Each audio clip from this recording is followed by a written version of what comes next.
जय हिंद। देखते हैं हिंदुस्तान न्यूज़पेपर से आज मैगज़ीन लिखेंगे जो कि टॉपिक होगा महामारी और पढ़ाई।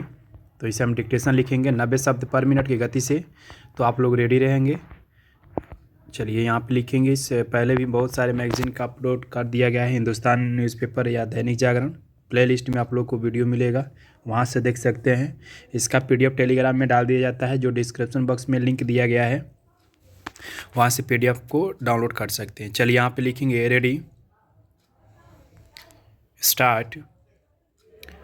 हमने सामान्य हालत की ओर एक कदम और बढ़ा दिया है। सोमवार को देश के बहुत से प्रदेशों में स्कूल कॉलेज खुल गए। उनकी परिसरों में पुरानी रौनक लौट आई। कंधों पर बस्ते लादे स्कूल जाते छोटे छोटे बच्चों को देखना हमेशा ही सुखद होता है। कई राज्यों में सोमवार से ही यह दृश्य भी दिखाई देना शुरू हो गया और कुछ राज्यों में इसके लिए अगले सोमवार का इंतजार करना होगा। देश के ज़्यादातर प्रदेशों में कक्षा 9 से ऊपर की सभी कक्षाओं की पढ़ाई सोमवार से शुरू हो गई है, जबकि एकाध राज्य में इसका उल्टा तरीका अपनाया गया है। वहाँ छोटे बच्चों के स्कूल पहले खोले गए हैं। यह अच्छी बात है कि देश के तकरीबन सभी राज्य एक साथ महामारी के दौर में शिक्षा व्यवस्था को सामान्य बनाने में जुट गए हैं। इस समय जब नए संक्रमितों की दैनिक संख्या और संक्रमण की दर दोनों नीचे आ रहे हैं, तब इस तरह का फैसला स्वाभाविक ही था। महामारी के खतरों को देखते हुए स्कूलों को खोला जाए या नहीं, इसे लेकर पिछले 2 साल में पूरी दुनिया में खासी माथापच्ची हुई है। अमेरिका वगैरह में तो महामारी की पहली लहर के बाद ही स्कूल खोलने की कोशिशें शुरू हो गई थीं, लेकिन तब परिणाम अच्छे नहीं रहे थे।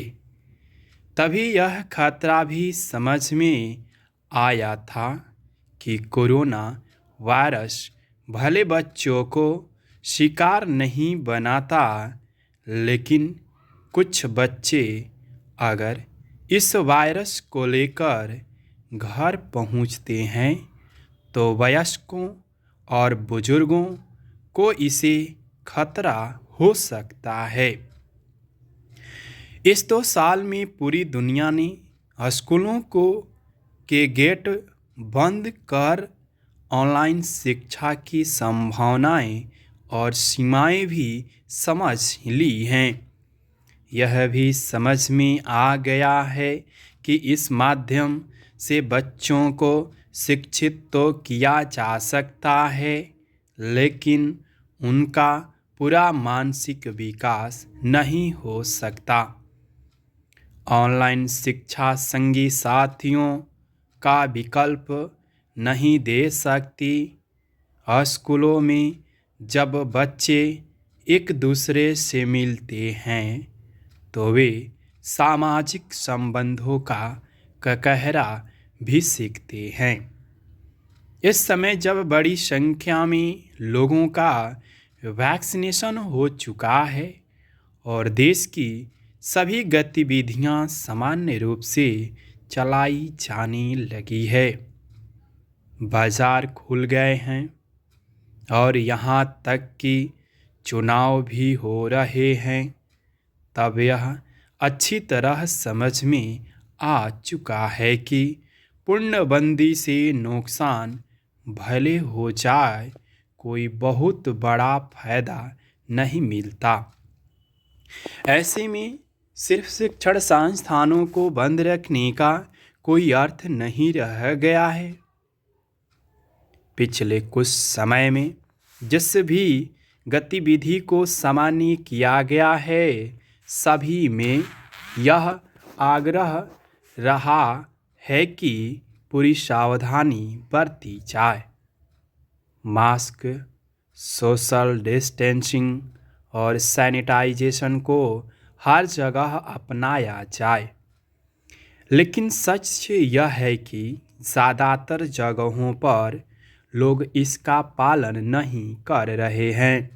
अगर प्रयास किए जाएं तो इसकी शुरुआत हमारे स्कूल ज़्यादा अच्छी तरह से कर सकते हैं। स्कूलों को महामारी से लड़ने की पाठशाला बनाया जाए तो इसका असर पूरे समाज पर दिख सकता है। पूरे देश में किशोर वय बच्चों को वैक्सीन भी लगने लगी है। यह काम स्कूलों में उसी तरह से किया जा सकता है जैसे कभी हैजे और चेचक के मामले में किया जाता था। यह भी जरूरी है कि महामारी से लड़ाई को छोटे बच्चों के पाठ्यक्रम का हिस्सा बनाया जाए। फिलहाल तो इतिहास विषय में भी इनके बारे में नहीं पढ़ाया जाता। तो यह डिक्टेशन था, जो टॉपिक था आप लोग के सामने, महामारी और पढ़ाई। हमें उम्मीद है कि आप लोग अच्छे से लिखे होंगे। यदि कोई दिक्कत है कमेंट में ज़रूर आप लोग अपना राय रखेंगे। वॉइस में यदि कोई दिक्कत हो तो ज़रूर बताएं हमें। धन्यवाद। जय हिंद।